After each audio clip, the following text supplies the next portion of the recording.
Di absen.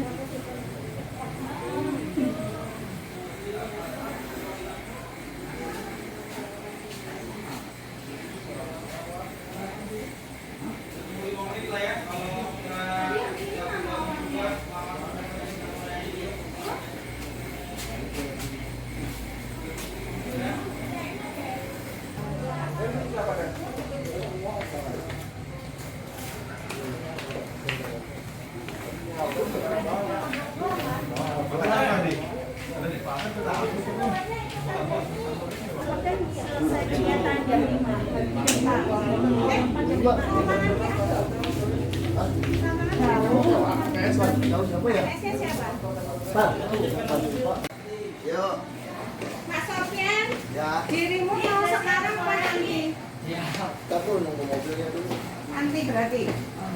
Enggak, Mas Sofyan kan.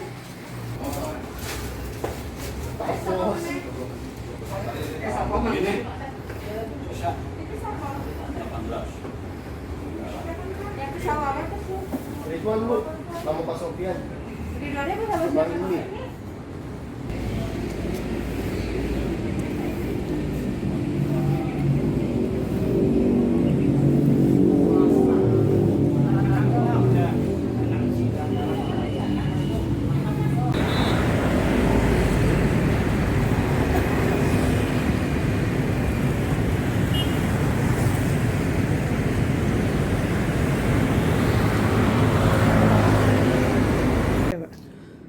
Sesuai peraturan KPU nomor 5 2020 tentang tahapan program dan jadwal, untuk pendaftaran calon sendiri akan dilaksanakan nanti pada tanggal 4, 5, dan 6 September 2020. Jadi itu mungkin tanggal yang krusial perlu dicatat oleh partai politik yang ada di Kota Depok agar bersiap-siap ya menyiapkan figur calonnya yang nanti bisa didaftarkan kepada kami nanti di tanggal 4 sampai 6 September 2020.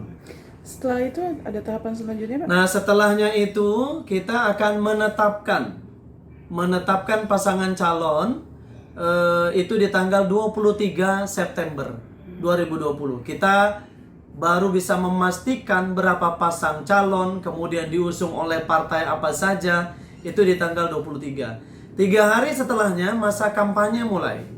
Masa kampanye dari mulai tanggal 26 September sampai dengan tanggal 5 Desember 2020 ya.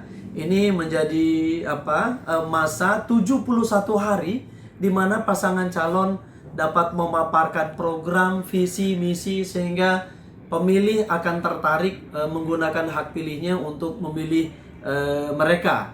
Jadi 71 hari ini adalah masa di mana pasangan calon dapat menyampaikan semua program ya untuk keterpilihannya. Nah, kemudian 6, 7, 8 itu adalah masa tenang 3 hari ya. Tanggal 9 adalah hari yang bersejarah. 9 Desember ya. 9 Desember ya, hari yang bersejarah bagi kita di mana kita akan memilih calon pemimpin untuk kota yang kita cintai, Kota Depok. Sesungguhnya kami penyelenggara di daerah ini sedang menunggu ada peraturan KPU penyelenggaraan pilkada di tengah bencana non alam COVID-19. Nah, pasti nanti akan kita temukan pembeda-pembeda ya, bahwa mungkin pada saat ini kita akan cenderung melakukan kegiatan-kegiatan secara virtual, secara daring, kemudian juga harus dengan protokol kesehatan. Nah, ini mungkin yang akan berbeda dari penyelenggaraan pilkada sebelumnya. Artinya Kalau regulasinya terkait dengan kampanye nanti juga akan digulirkan dari KPU RI bagaimana mekanisme, kemudian apakah ada pembatasan, kemudian protokol kesehatannya seperti apa, itu semuanya nanti akan diatur.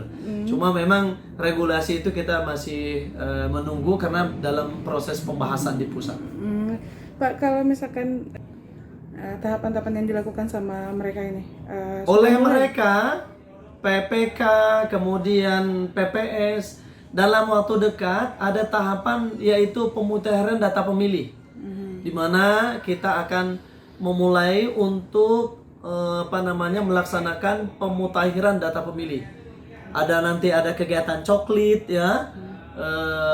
Kalau tidak salah di 18 Juli nanti kita akan mulai untuk melaksanakan coklit. Jadi teman-teman PPK, PPS sudah memulai untuk melakukan itu. Nanti sebelumnya mereka akan merekrut petugas pemutahiran data pemilih ya, yang akan bertugas melakukan kegiatan tersebut.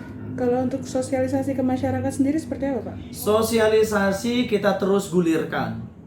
Baik kami KPU mungkin dengan media-media yang kita miliki gitu ya, kita sudah aktif untuk mensosialisasikan. Begitu juga teman-teman kita yang di bawah, PPK, PPS juga sudah kita instruksikan untuk mensosialisasikan 9 Desember ini secara masif seantero Kota Depok.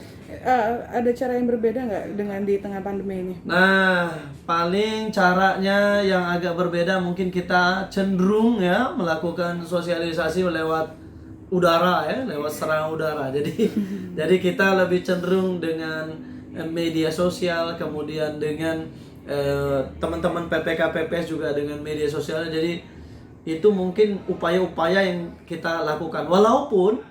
Walaupun dalam pertemuan-pertemuan yang skala kecil gitu ya, walaupun kita PSBB proporsional gitu, ada kegiatan-kegiatan kita wajibkan kepada mereka untuk bisa menyampaikan kepada masyarakat, mensosialisasikan bahwa kita akan pilkada 9 Desember 2020. Oh, itu sudah dilakukan? Sudah dilakukan. Untuk tahapannya seperti apa, Pak?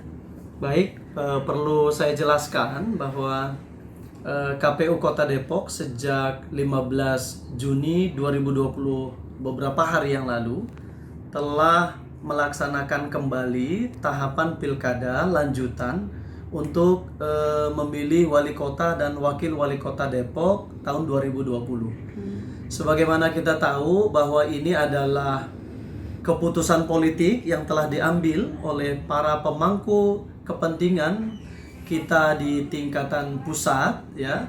Kemudian juga telah dikeluarkannya Perpu 2 tahun 2020 tentang pelaksanaan pilkada lanjutan, di mana disebutkan di situ bahwa pilkada dilaksanakan pada bulan Desember 2020. Selain itu juga karena telah dikeluarkannya keputusan KPU RI 258 yang bahwa mencabut penonaktifan daripada tahapan yang beberapa bulan telah kita lakukan.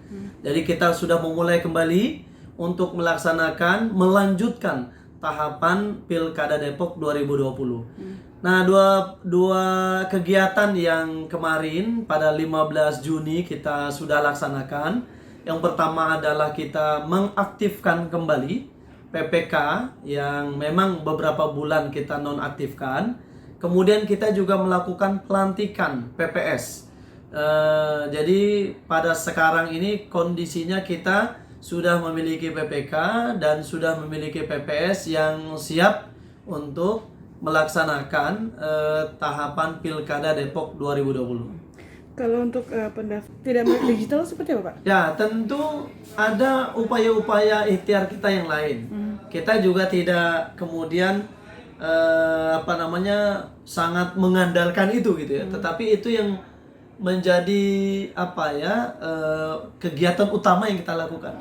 Nah, pertemuan-pertemuan yang sifatnya tatap muka tetap kita lakukan. Walaupun tadi ya dengan protokol kesehatan. Contoh, beberapa bulan lalu sebelum kita nonaktif kan teman-teman itu kita melaksanakan misalnya sosialisasi tatap muka dengan penyandang disabilitas ya. Itu kita tetap melakukan. Jadi kita walaupun mengedepankan lewat medsos tapi yang konvensional, yang manual tetap kita lakukan. Pak, Subscribe ya.